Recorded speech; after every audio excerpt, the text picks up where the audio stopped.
I opened my eyes in the hospital, hooked to machines, the taste of blood still in my mouth, and the first thing I saw was a bouquet. A dozen red roses, Janine's favorite. But they weren't from her. My phone was right beside the bed, screen.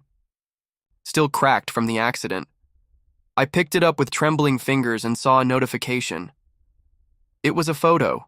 Janine, in a white dress, smiling like she'd waited her whole life for this moment, leaning into Perry's chest as he kissed her forehead. The caption underneath, 3-year anniversary, through thick and thin. Here's to forever. My hands went numb. My chest burned hotter than any of the bruises or broken ribs. Just 2 weeks ago, I jumped in front of that car to save her. I shoved her out of the way. I got hit. I went into a coma. For 9 days, I was trapped between life and death, until this morning when I woke up and asked the nurse one question, "Where's Janine?" She had smiled awkwardly and said, "I think you should check your phone." She was right. The phone slipped from my hands and clattered onto the floor. The IV in my arm pulled tight, but I barely noticed. My heartbeat echoed like a war drum. Every breath hurt, but not because of the injuries, because of the lie, because of her. The door creaked open. A nurse walked in, but someone was behind her. I looked up, my vision still blurry, and for a second I thought maybe it was her. Maybe Janine had come to explain. Maybe she'd cry, fall to her knees, tell me it was all a misunderstanding, but it wasn't her. It was Patricia. She walked in with a quiet grace, eyes fixed on me like she'd been waiting a long time. She didn't speak, just bent down, picked up my phone, looked at the photo on the screen and said, "I warned you. I told you she'd leave." I stared at her, unable to say a word. She placed the phone gently back in my hand, leaned closer and whispered, "If you're done bleeding for the wrong woman, maybe it's time to start living for the right one." My name is Trevor, and for the past 3 years, I thought I was the luckiest man alive. I wasn't rich, but I was stable. I didn't have a mansion, but I had a decent apartment with 2 balconies and a view that Janine said looked like a painting at sunset. Every morning, I'd make her coffee with almond milk. She was lactose intolerant, and every night I'd rub her shoulders no matter how tired I was. We weren't perfect, but I thought we were solid. That kind of quiet, steady love you build. Over time, Janine wasn't like other girls, at least that's what she made me believe. She had this calm, elegant charm, the kind that made people lean in a little closer just to catch what she was saying. When she laughed, it wasn't loud. It was soft, like it wasn't meant for everyone. Just me. That's what hooked me in. The first place. That sense that I was the only one who truly knew her. We met at a friend's engagement party. I was holding a cheap beer, leaning against a wall, and she walked in like a dream. Flowing lavender dress, no makeup, just that quiet confidence that made every other girl fade into the background. She said something sarcastic about the music. I said something worse, and by the end of the night we were sitting out on the curb, eating cold fries and watching the stars. That night I asked for her number. She handed me her phone and said, "Don't mess it up." I thought I wouldn't. For the next 3 years I built my life around her. Every promotion I chased, every overtime shift I accepted, it was for her. I wanted to marry her, not because she pressured me, but because I truly believed she was the one. She never asked for diamonds or designer clothes. She said she only wanted time, quality time, and I gave her all of mine. I stopped seeing friends, missed family reunions, always told myself it was worth it. She was worth it. Her ex Perry came up once. She told me he was arrogant, cold, the kind of guy who loved control more than people. "He used to tell me what to wear, who to talk to," she said once, curled up on my couch, face buried in my chest. "He made me feel like I wasn't enough." I had looked her in the eyes and said, "You're more than enough. You're everything." And she cried. I remember wiping her tears with my shirt and thinking I'd never let her feel like that again. When she started her new job at the firm downtown, I celebrated with her. Bought her a silver bracelet with tiny initials engraved on the inside. tLeave. She wore it every day, for about a month. Then one day she said she left it at home. The next week she said she lost it. I offered to buy a new one. She smiled, kissed my cheek, and said it was okay. It's the thought that counts. But slowly the little things began to change. She stopped replying to my good morning texts right away, said work had gotten busier. When I called, she'd sometimes pick up and say, "Can I call you later?" and then forget to call back. I blamed her job, the stress, the hours. I blamed everything except the possibility that maybe I wasn't her priority anymore. Still, I hung on, bought her flowers on random Wednesdays, took her to the Italian place she liked, waited outside her office with coffee when she worked late. She'd smile, hug me, say I was too good to her. That should have been a red flag, but I took it as a compliment. I thought it meant I was doing something right. Then came that day. The day that changed everything. She called, frantic. Her voice was shaking. "Trevor, I think someone's following me. I'm on 7th Street. Please. I'm scared." I was 2 blocks away. I didn't even think. I ran, sprinting across traffic, heart pounding, lungs burning. I saw her across the street, standing near a bus stop, looking around in a panic. I shouted her name. That's when the car came. I didn't think, I just moved.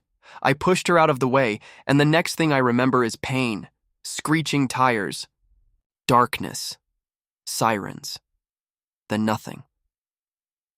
When I woke up in the hospital 9 days later, the nurse said she'd come once to check if I was still alive. Left some flowers and a get well card. But that was it. No texts, no calls, nothing. And the first thing I saw on my phone? That anniversary photo? Her and Perry, celebrating 3 years. 3 years. The same number of years I had been with her. Stared at the screen, trying to make sense of it. Trying to believe it was some old photo she reposted out of nostalgia. But then I saw the timestamp. It had been posted that morning. The day I woke up. That's when everything inside me snapped. The love, the trust, the future I had imagined. It all shattered in an instant, and that's when Patricia walked in. Patricia stood by the door, her arms crossed, looking at me like she'd known all along. Her hair was tied up, simple jeans and a loose sweater hanging off one shoulder, but her presence filled the entire room. I hadn't seen her in almost a year, not since she transferred departments and stopped showing up to group hangouts. Back then, Janine used to joke that Patricia had a hero complex, always rescuing strays and fixing other people's messes. Now it was her standing in my doorway, watching me like I was one of them. She picked up the card Janine had left, the one with a stock photo of a teddy bear and a generic printed message, and scoffed. "This is what you almost died for?" She turned it over. Nothing on the back. Not even a signature. "I didn't do it for the card," I muttered, throat still dry. "I did it because she was scared." "No," Patricia said. "You did it because you loved her. You thought love meant sacrifice." I closed my eyes. "Don't lecture me right now." She didn't argue, just sat beside my bed, pulled out a bottle of water from her bag, unscrewed the cap, and handed it to me. I took a sip, grateful for something that didn't taste like metal. She watched me quietly, then said, "Trevor, there's something you need to know." I didn't want to hear it. I wasn't ready. But something about the weight in her voice made me nod anyway. "She didn't just start seeing Perry after you went into a coma. She's been seeing him for months, maybe longer. People at her office knew. They didn't say anything because, well, no one wanted to be the one to tell you, especially not me." I stared at her. "You knew?" "I suspected," she said. "But last week I saw them, together, laughing, holding hands. She wasn't grieving, Trevor, she was glowing." My jaw clenched so tight it hurt. My fingers curled around the edge of the blanket. I wanted to scream, break something. Instead, I laughed. A short, humorless sound. 3 years. She told me she was over him. She told a lot of people. "A lot of things," Patricia said. "That's kind of her thing." I looked at the photo again. Perry looked smug, like he knew he'd won. Janine's hand was on his chest, and she was smiling at the camera like nothing had happened. Like I didn't exist. Like I hadn't torn my body apart to protect her. I must look like a joke, I whispered. Like a complete idiot. No, Patricia said firmly. You look like someone who gave everything to the wrong person. That's not foolish. That's just being human. The room fell silent. Machines beeped in the background. Outside, the window. A nurse pushed a cart down the hallway, the wheels squeaking faintly. I stared at the ceiling, trying to stitch my chest back together with nothing but air. Then slowly, I turned to Patricia. Why are you here? She hesitated for a second. Because someone had to be. That's not what I meant.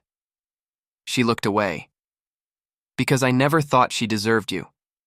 And because watching you bleed out in the ER made me realize if I lost you too without ever saying anything, I'd never forgive myself. I blinked. Saying what? But before she could answer, my phone buzzed again. Another notification. This time a video. It autoplayed. Janine, laughing. Sitting in the passenger seat of Perry's car, music playing, her fingers tracing hearts on the fogged-up window.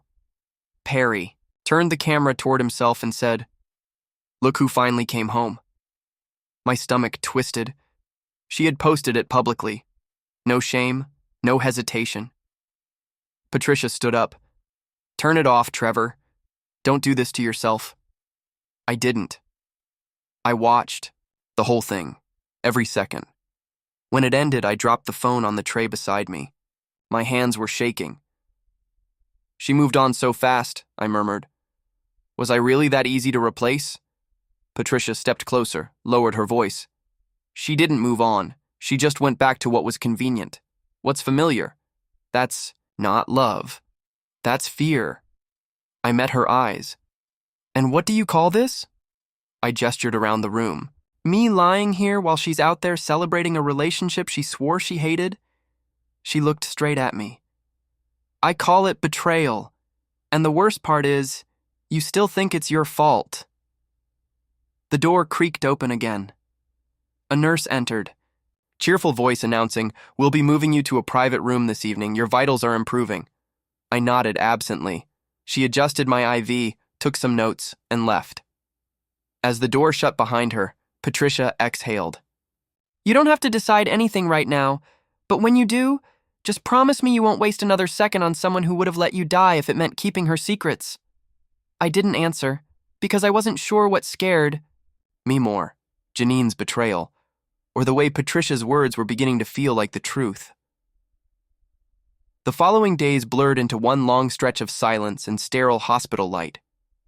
I wasn't allowed to walk on my own yet, but the pain in my legs didn't bother me half as much as the heaviness in my chest.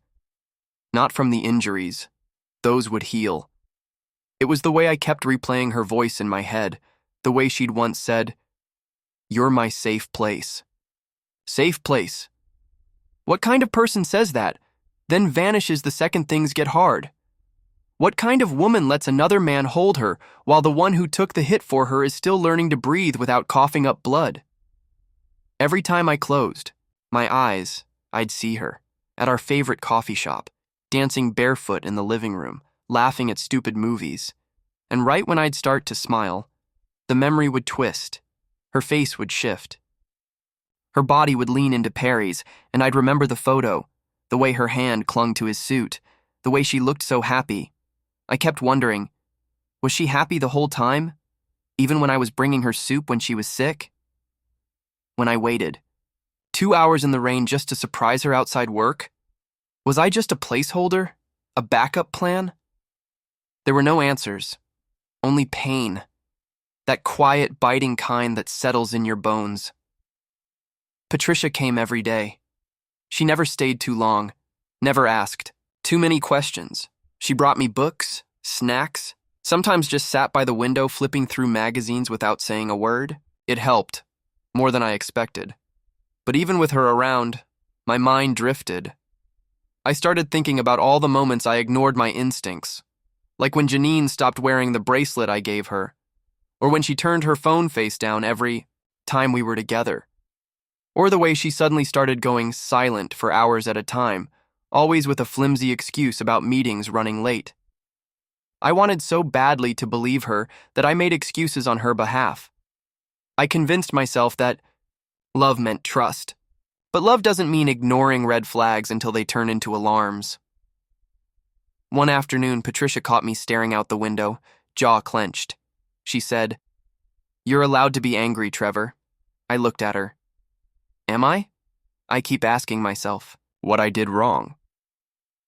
"You didn't do anything wrong," she replied. "You just gave your heart to someone who didn't know what to do with it." I laughed bitterly. "And what now?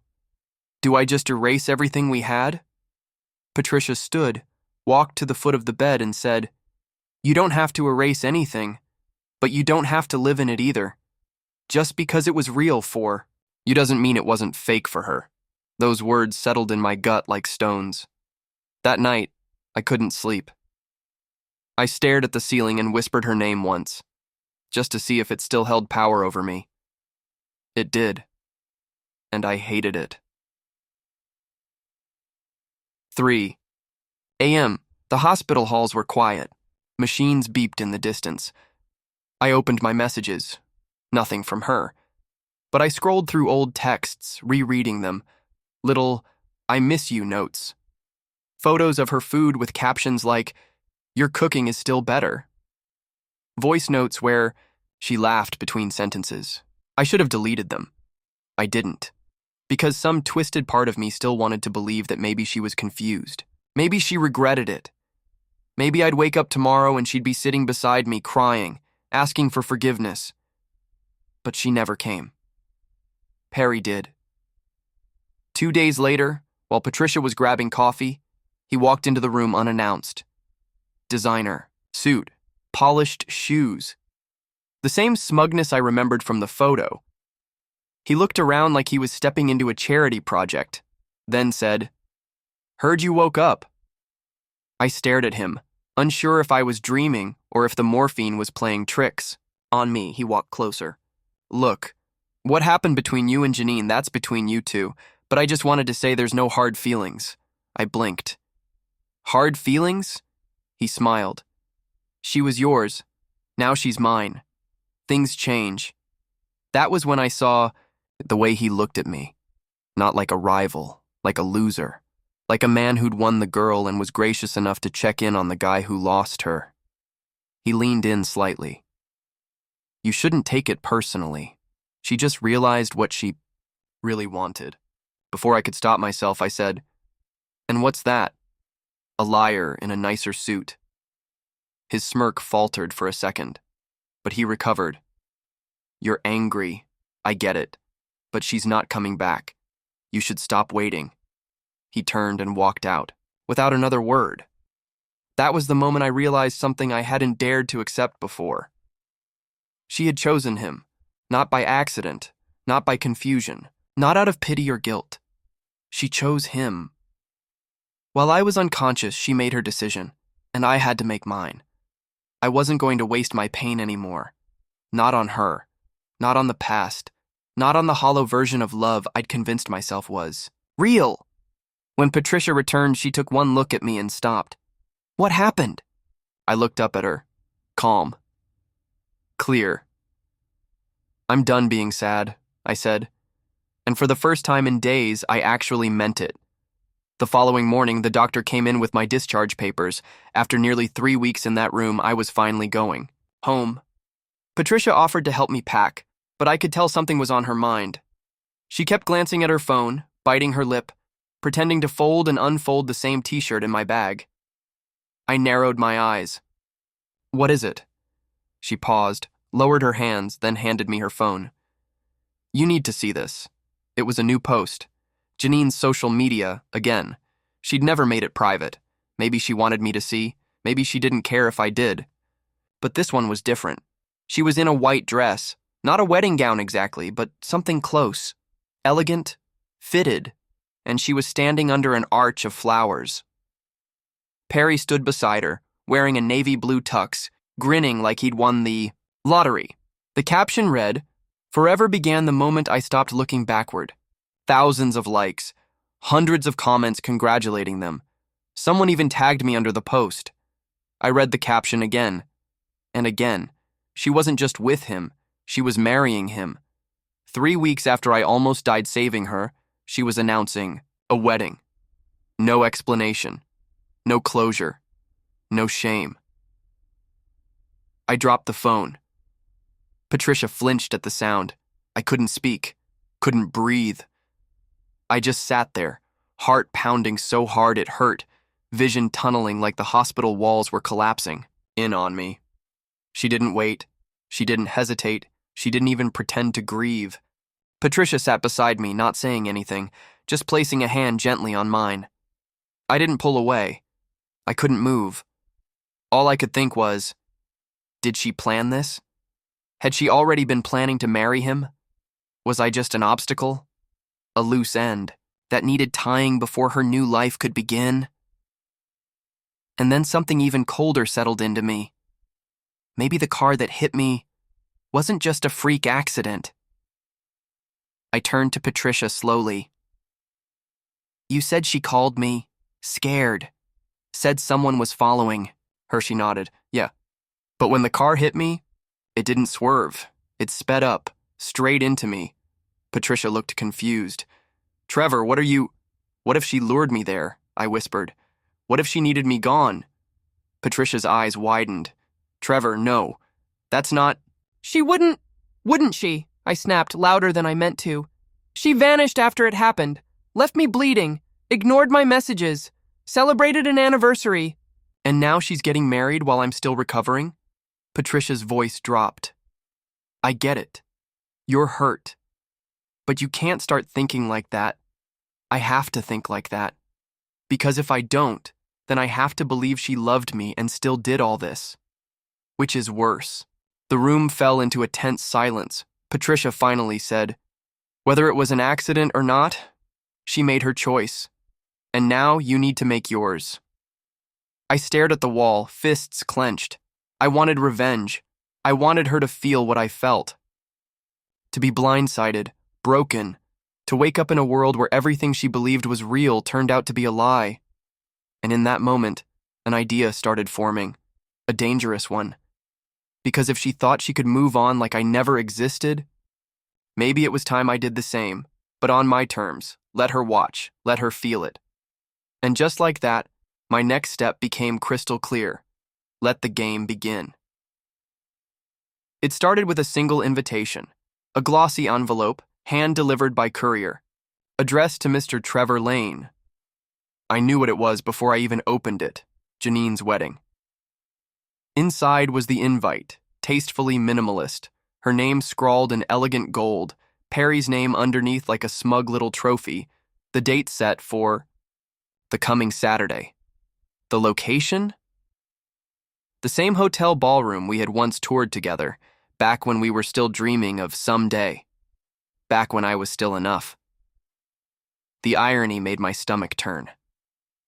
Patricia sat across from me, her face tight, with fury. Are you actually going? I didn't answer. She leaned forward. Trevor, this is sick. Why would she send this to you?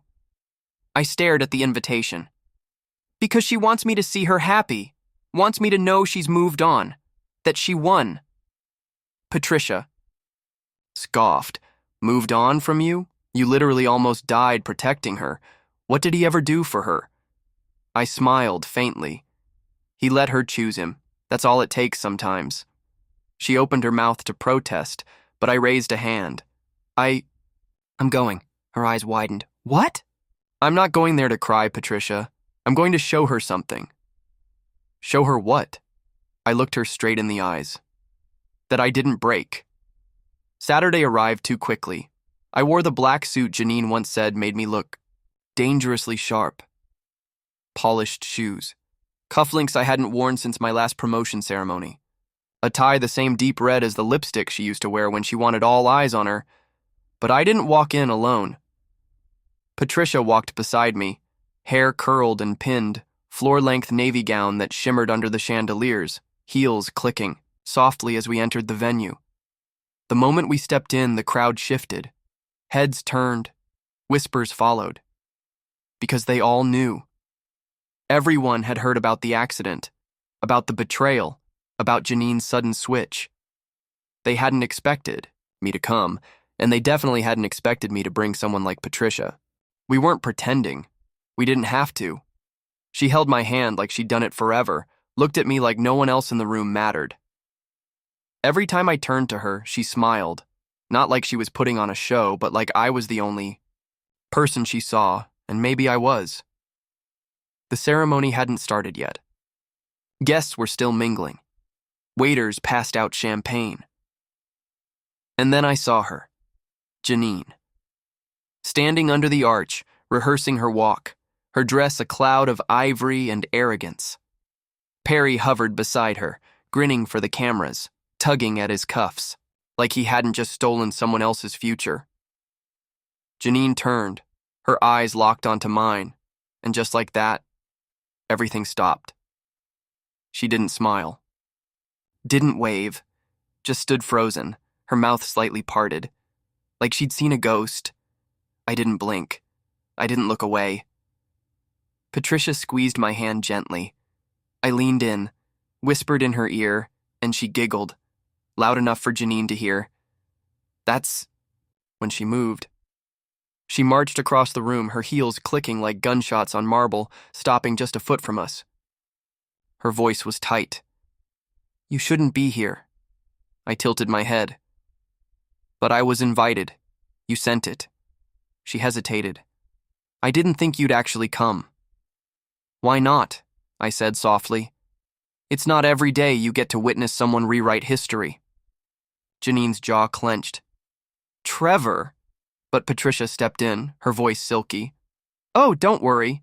He's not here for drama. We just wanted to see how the decor turned out.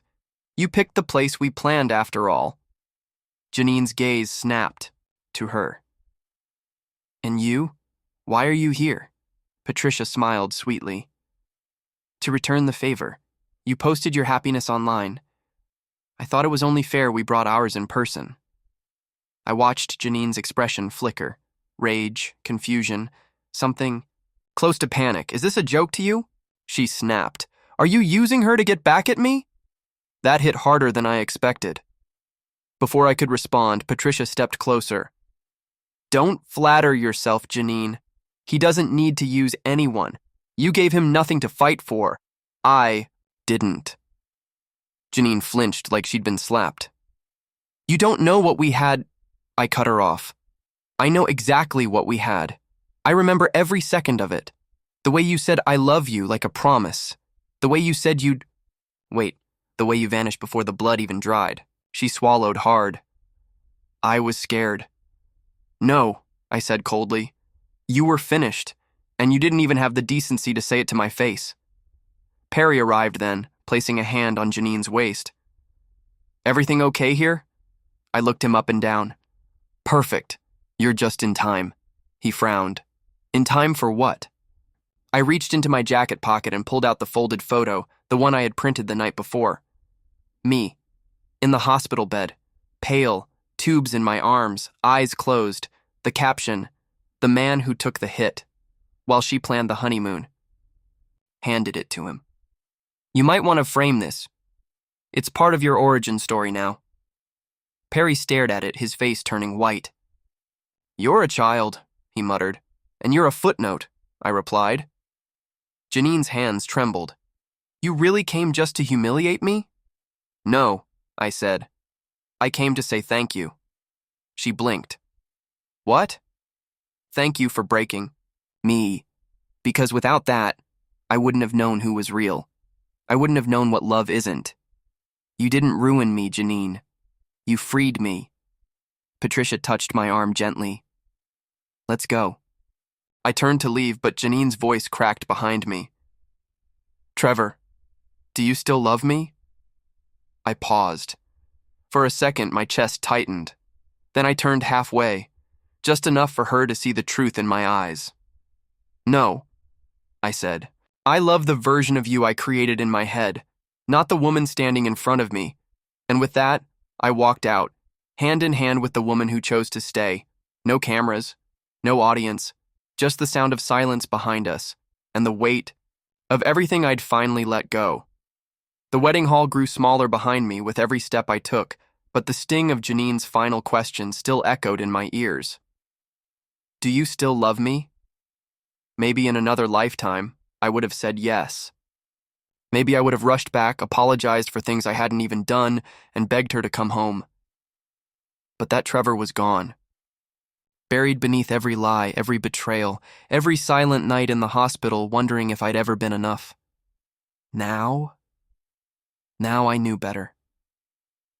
Patricia and I stepped into the cold night air.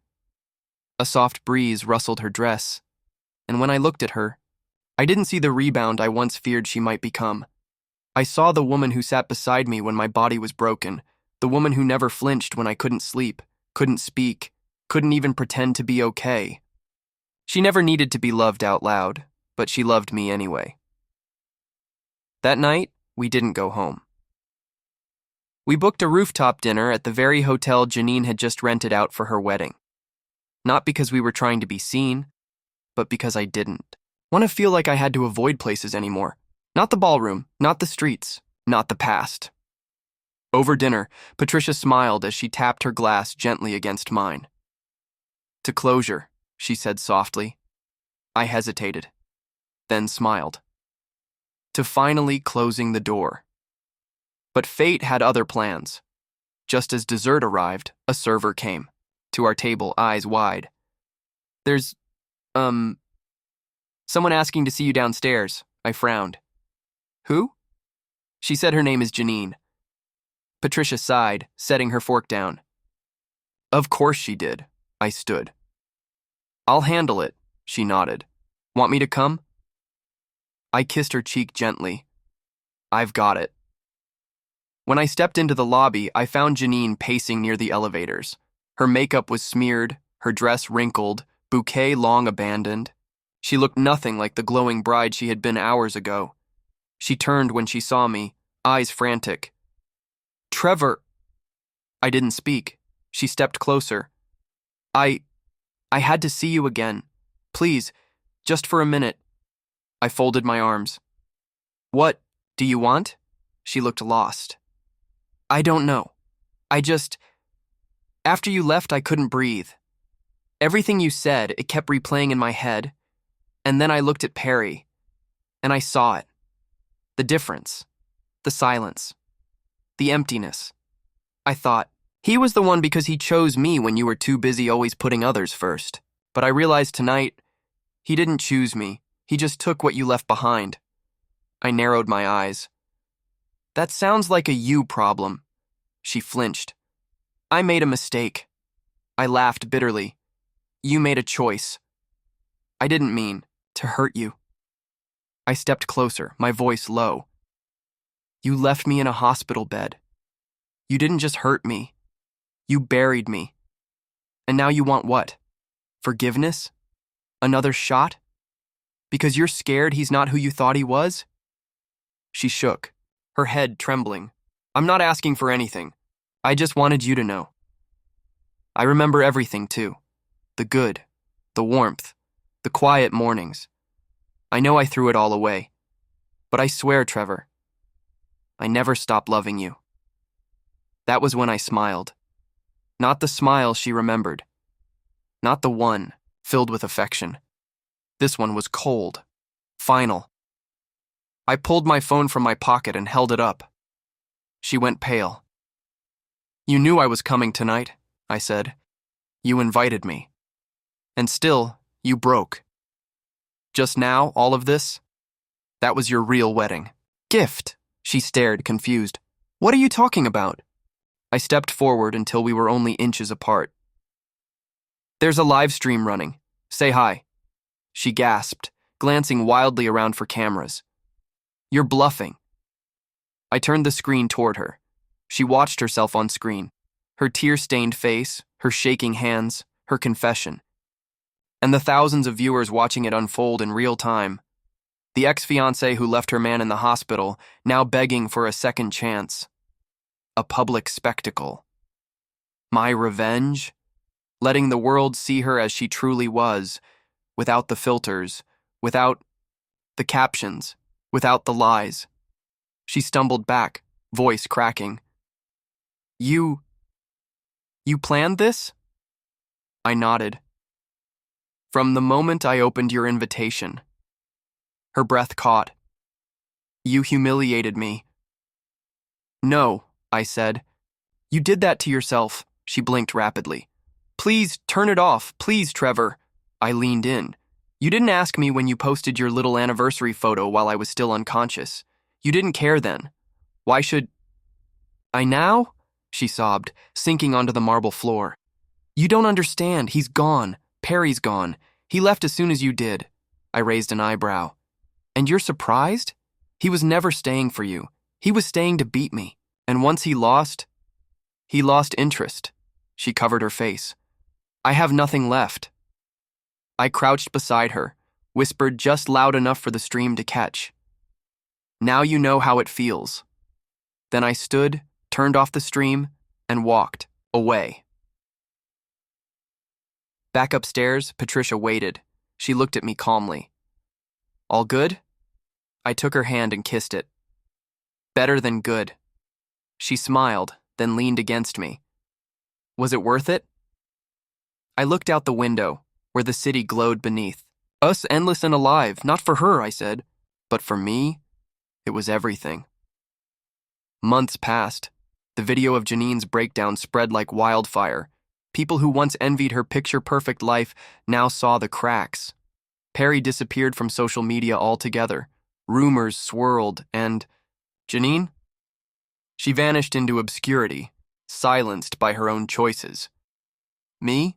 I didn't just heal. I evolved. Promotions came. My name got featured in 2 major publications, but none of that compared to the quiet nights with Patricia, movie marathons, spontaneous road trips, mornings where I woke up to her still asleep, on my chest. Love didn't need fireworks. It just needed truth, and Patricia was the only truth I needed. On our 1-year anniversary, she asked me, "Do you ever think about her?" I answered honestly, "Only when I remember how close I came to losing myself." She nodded, leaned into me and whispered, "Never again." And that was the real ending, not the revenge, not the viral video. It was peace. It was knowing that the one who left me broken would never find what she gave away, and I would never again apologize for surviving.